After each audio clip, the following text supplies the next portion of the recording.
Welcome back. आगाज में आपको बताएं कि मुस्लिम लीग नून के सदर शहबाज शरीफ कहते हैं कि तौहीन अदालत के मुर्तकिब 2 वज़रा की हिमायत की हिदायत इलेक्शन कमीशन ऑफ पाकिस्तान पर हमला है।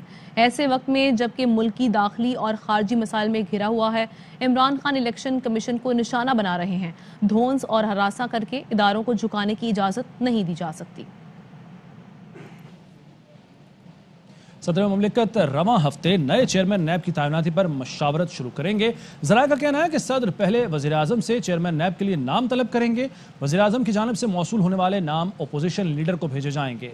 नए चेयरमैन के नाम पर इत्तफाक होने तक मौजूदा चेयरमैन नैब काम जारी रखेंगे।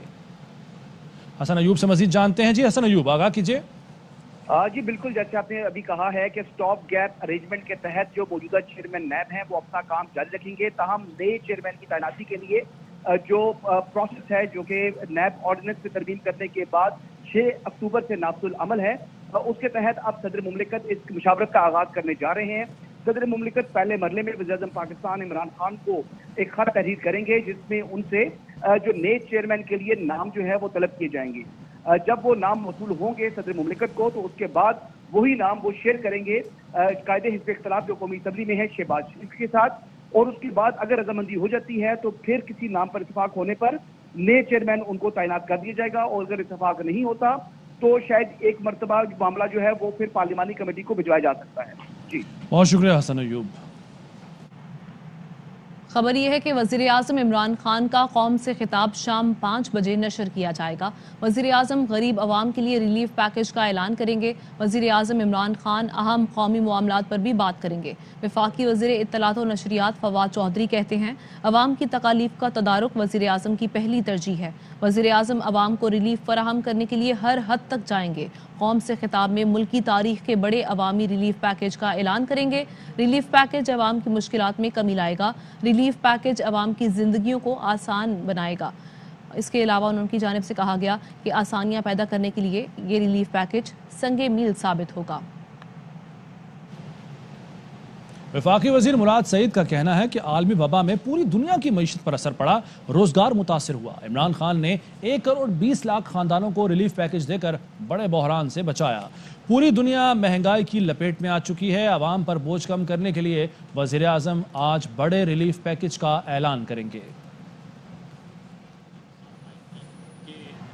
खुदा का वास्ता है, इमरान खान रिलीफ ना दें, इस्तीफा दें और घर जाएं। लीगी तर्जुमान मरियम औरंगजेब कहती हैं कि आज इमरान साहब अवाम को रिलीफ पैकेज देने जा रहे हैं। महंगाई के बैनुल-अक़वामी रिकॉर्ड टूट रहे हैं। पाकिस्तान के अवाम अब आपके किसी पैकेज और खिताब पर यकीन नहीं रखते। खिताब करेंगे और अवाम को एक बहुत बड़ा रिलीफ पैकेज देंगे। इस वक्त महंगाई के रोजगारी के आलमी रिकॉर्ड टूट रहे हैं। अवामी पैकेज इमरान खान साहब 3 साल बाद उस अवामी पैकेज का ऐलान करेंगे। 2 दिन पहले इनका वजीर खजाना कहता है बेरोजगारी भी बढ़ेगी और महंगाई भी बढ़ेगी, और आज किस पैकेज का ऐलान कर रहे हैं? आप अवाम को रिलीफ पैकेज देंगे? क्यों झूठ बोलते हैं? अगर महंगाई खत्म होनी है तो उसका सिर्फ एक हल है कि इमरान खान साहब को आज अपने इस्तीफे का ऐलान करना चाहिए, और को जो रिलीफ देने का पैकेज है आप रिलीफ ना दें। खुदा का वास्ता है आप रिलीफ ना दें, आप अपना इस्तीफा दें और आप घर जाएं। आज का जो रिलीफ है वो सिर्फ कॉस्मेटिक्स होगा। अवाम के लिए रिलीफ नहीं बल्कि अवाम की तकालीफ में इजाफा होगा। इमरान खान साहब की सरबराही में कौमी सलामती की मीटिंग हो, महंगाई कम करने का इजलास हो, या किसी भी किस्म का पाकिस्तान की आवाम को रिलीफ देने का इजलास तलब किया जाए, वो मानी खेज होगा और मुज़ह का खेज होगा। अब मुशावरत सिर्फ ये इसलिए कर रहे हैं कि इन्होंने सिर्फ अपने आटा, चीनी, बिजली, गैस, दवाई, कार्टल्स, माफिया और ATMs को रिलीफ देना है। हम इस किस्म की किसी मुशावरत का हिस्सा नहीं बनेंगे। इनको रिलीफ और NRO देने के लिए किसी किस्म की कोई मुशावरत नहीं होगी। मामले खुसूसी शहबाज गिल का तर्जुमान नून लीग मरियम औरंगजेब के बयान पर रद्द-ए-अमल। कहते हैं बदतरीन आलमी कसाद बाजारी के बावजूद बरामदात और तामीरात लार्ज स्केल मैन्युफैक्चरिंग में रिकॉर्ड इजाफा हुआ। टेक्सटाइल बरामदात तारीखी सतह पर हंगर इंडेक्स में नुमाया बेहतरी आई। गुर्बत की शरह में कमी की ये खबरें कुछ लोगों को बेचैन कर रही हैं। झूठी बाजी की प्रेस कॉन्फ्रेंस कब्जा लीग की मईशत की तबाही की दुहाई है। वफाकी हुकूमत से अच्छे काम की उम्मीद कम है। पीपल्स पार्टी रहनुमा नासिर हुसैन शाह कहते हैं कि आटे और चीनी की कीमत मुल्क भर में ज्यादा है, इसमें भी सिंध का कसूर है। वफाकी हुकूमत सिर्फ इल्जामात और इंतकाम की सियासत कर रही है। पीपल्स पार्टी और एएनपी के बगैर पीडीएम की कोई अहमियत नहीं। इनसे अच्छे की उम्मीद कम है कि गलत पॉलिसीज की वजह से आम पाकिस्तानी बहुत परेशानी की हालत में। चीनी आटा पूरे मुल्क में महंगा है तो क्या उसमें कसूर सिंध का है? 26 मार्च को मार्च होना था जो सिंध से शुरू होना था और इस्लामाबाद तक जाना था। पीएमएलएन मौलाना साहब और दीगर ने कहा कि जी मार्च तब होगा जब इस्तीफे दिए जाए। हम लोग चाहते थे आईनी तौर पर काम हो, अब तो हम फौरी तौर पर अदम एतमाद ला सकते हैं, तो इन्होंने ये शोशा छोड़ दिया। इस वक्त पीडीएम कहाँ है जब पाकिस्तान पीपल्स पार्टी एएनपी उससे बाहर है, कहीं पे पजीराई नहीं मिल रही। बल्दियाती इंतखाबात जो है इंशाल्लाह मार्च और अप्रैल में यहाँ पे होंगे। वफाकी हुकूमत को और दीगर सूबों के चीफ मिनिस्टर साहिबान को ये रिक्वेस्ट करता हूँ कि मिनिमम वेज है इसको 25,000 तक करें। सेनेट कायमा कमेटी बराए खजाना का इजलास। वजारत खजाना के हुक्काम ने बताया कि नैब ने मजमूई तौर पर 821 अरब 46 करोड़ 90 लाख रुपए रिकवर किए। इनमें से सिर्फ 6.5 अरब की रकम नॉन टैक्स आमदन के तहत मौसूल हुई। बाकी फंड्स कहाँ गए, कहाँ इस्तेमाल हो रहे, इसका हमें कोई इल्म नहीं। हम तो नैब हुक्काम से पूछ भी नहीं सकते कि पैसे कहाँ हैं।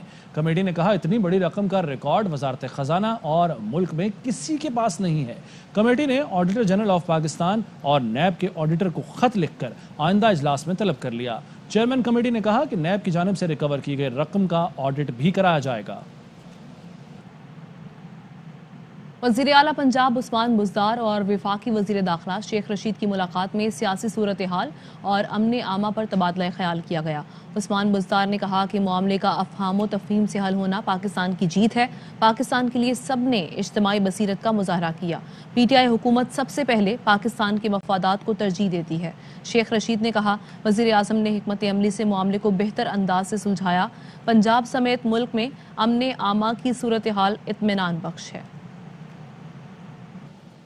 हुकूमत की जानिब से कलदम तंजीम के कारकुनान की रिहाई का सिलसिला जारी है। अडयाला जेल से मजीद 82 अफराद को रिहा कर दिया गया। गुजरांवाला में अल्लाह वाला चौक पर कलदम जमात के कारकुनान का धरना जारी है, जिससे लाहौर से इस्लामाबाद जीटी रोड का रास्ता न खुल सका।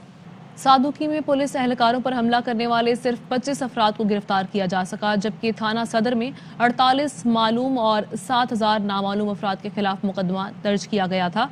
मुकदमे में दहशतगर्दी, कत्ल, इक़दाम कत्ल, अगवा और दीगर दिफात शामिल हैं। वज़ीर ममलिकत बराए पार्लिमानी उमूर अली मोहम्मद खान कहते हैं कि मुआहदे के बाद टीएलपी को भी मुआहदे की पासदारी करनी चाहिए। फवाद चौधरी ने मुआहदे पर बात करने से गुरेज किया। सेनेटर एजाज चौधरी ने हुकूमत और कलदम जमात टीएलपी मुआहदे को खुशाइंद करार दिया और हाफिज साद रिजवी की रिहाई के बाद उनसे मिलने का ऐलान भी किया।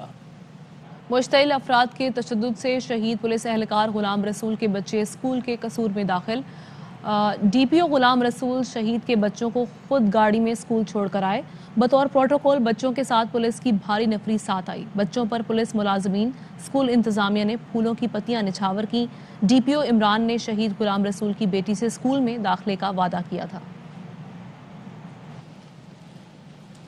वज़ीर आज़म की ज़ेर सदारत रहमत लिल आलमीन अथॉरिटी से मुताल्लिक़ इजलास। वज़ीर आज़म ने कहा कि रहमत लिल आलमीन अथॉरिटी का मकसद नौजवान नस्ल में अखलाक़ी इक़दार बेदार करना है।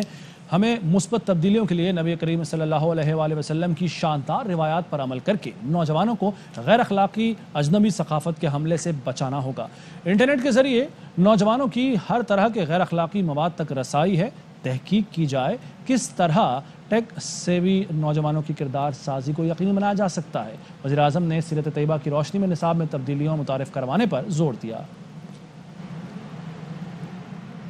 अफसोसनाक खबर आप तक पहुंचाएं। रावला कोट के करीब बस खाई में गिरने से जाँ बहक अफराद की तादाद 23 हो गई है। डिप्टी कमिश्नर पलंदरी के मुताबिक जाँ बहक अफराद की मैयतें और हादसे में जख्मी मुसाफिरों को तहसील अस्पताल पहुंचा दिया गया है। पुलिस का कहना है कि जख्मियों में से मुतादिद अफराद की हालत तशवीशनाक है। बस बलोच से रावलपिंडी जा रही थी, मंझारी के मकाम पर खाई में गिरी। पुलिस का कहना है कि हादसे की वजूहात जानने के लिए तहकीकात की जा रही हैं।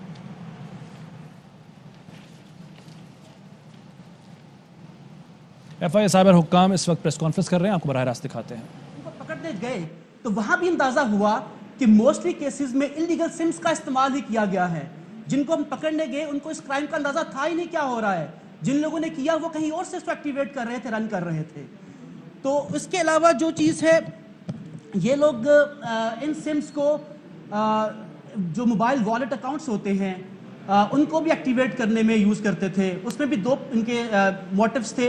एक मोटिव ये था कि जी आप बेसिकली इसमें जैज़ कैश अकाउंट के थ्रू या किसी भी अकाउंट के थ्रू जो मोबाइल वॉलेट्स होते हैं, जो आपका इलीगल प्रोसीड है, उसको ट्रांसफर और उसको विड्रॉ कर सकें, ताकि लॉ इन्फोर्समेंट एजेंसीज आइडेंटिफाई ना कर सकें कि ये जिसने विड्रॉ किया है ये बंदा कौन है। इसमें भी टारगेट अचीवमेंट का रोल भी था। एक और चीज जिसमें ये इलीगल सिम्स का इस्तेमाल बहुत ज्यादा हो रहा है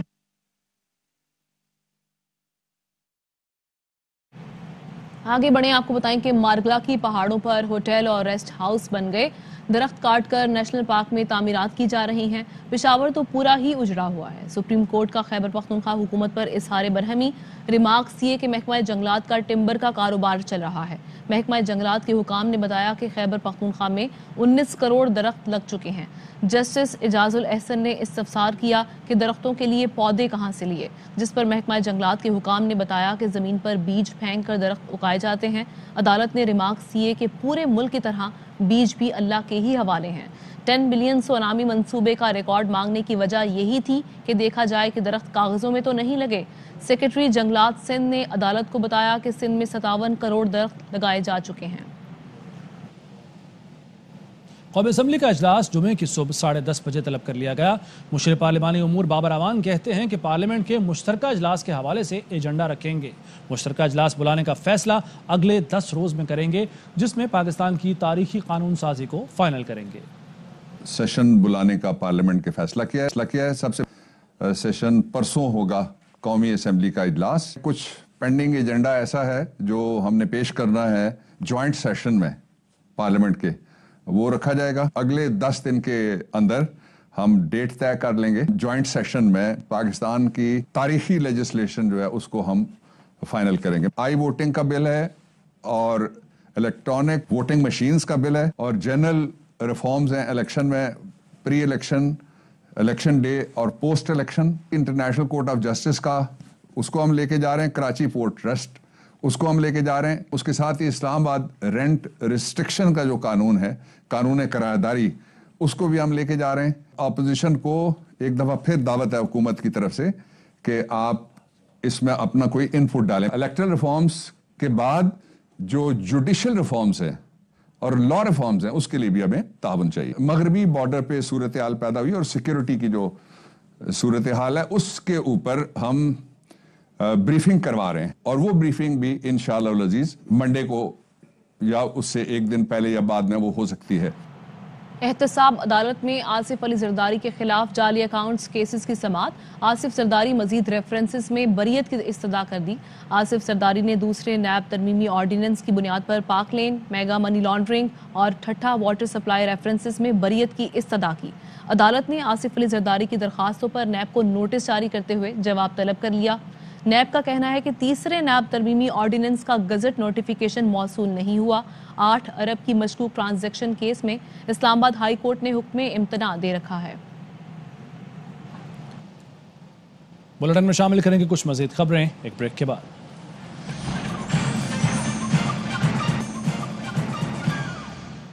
वेलकम बैक। गुलूकार अली जफर का मीशा शफी के खिलाफ हतक इज्जत का केस सबा हमीद सेशन अदालत में पेश हुई। अली जफर के वकील ने जिरा की, पूछा आपने कैसे यकीन कर लिया कि मीशा ने जो कहा ठीक कहा, जिस पर सबा हमीद बोली कि वो मेरी बेटी है, मुझे उस पर एतमाद है। दौरान समाअत अली जफर के वकील और सबा हमीद के दरमियान तल्ख कलामी भी हुई। अली जफर के वकील बोले कि आपके वालिद मुख्तलिफ साजिशों में जेल भी गए, जिस पर सबा हमीद ने जवाब दिया मेरे वालिद ह्यूमन राइट्स के लिए जेल गए थे। अली जफर के वकील ने मीशा शफी को तलब करने की इस्तदा की। मौक़िफ़ अपनाया कि जिरा से पहले दीगर गवाहान को भी तलब किया जाए। केस की मजीद समाअत 5 नवंबर तक मुलतवी कर दी गई। नूर मुकद्दम कत्ल केस के मरकजी मुलजिम जाहिर जाफर की अदालत पेशी पर पुलिस से हाथापाई। अदालत ने मुलजिम की वालिदा से कहा कि बेटे को समझाएं, मुलजिम को तौहीन अदालत का नोटिस नहीं दूंगा लेकिन जेल ट्रायल शुरू कर दूंगा। नूर मुकद्दम कत्ल केस की समाअत एडिशनल सेशन जज अतार रब्बानी ने की। इस्तगासा के गवाह नक्शा नवीस के बयान पर जिरा मुकम्मल कर ली गई। गवाह ने बताया कि बयानात की तारीख और नोट उसके लिखे हुए हैं। इंस्पेक्टर की हिदायत पर वक़ूए का नक्शा तैयार किया था। कमरा अदालत से निकलने पर मुलजिम जाहिर जाफर ने पुलिस इंस्पेक्टर का गिरबान पकड़ लिया। अदालत के हुक्म पर पुलिस मुलजिम जाहिर जाफर को बख्शी खाने ले गई। मुलजिम कमरा अदालत में हमजा हमजा पुकारता रहा। वकील सफाई बशारतुल्लाह की अदम दस्तयाबी पर गवाहान से जिरह न हो सकी।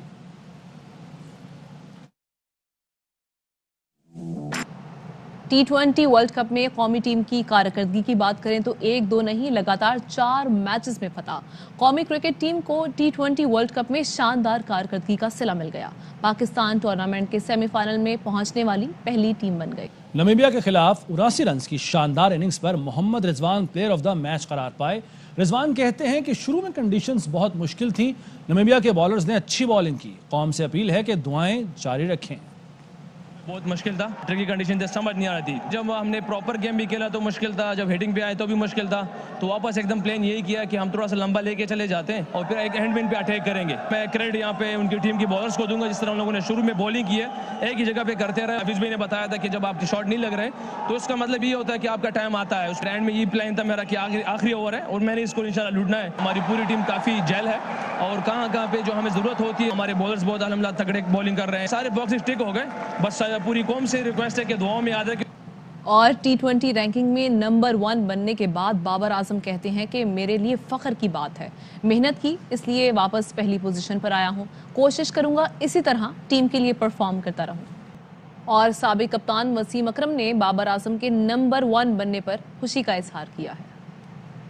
सिचुएशन मुबारक सबसे पहले पाकिस्तानियों को और बाबर आजम को। ऑफ कोर्स ICC की जो रैंकिंग आई है, Babar Azam just got top of the ladder, so big deal, big I think confidence boost to the team, to the nation and of course to us as well, the all panelists.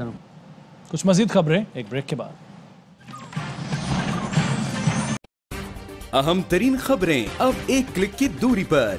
आपके पसंदीदा talk shows हों या अहम मुल्की या गैर मुल्की शख्सियात की न्यूज कॉन्फ्रेंसेस, हर लम्हा बाखबर रहने के लिए सब्सक्राइब करें हमारा YouTube चैनल।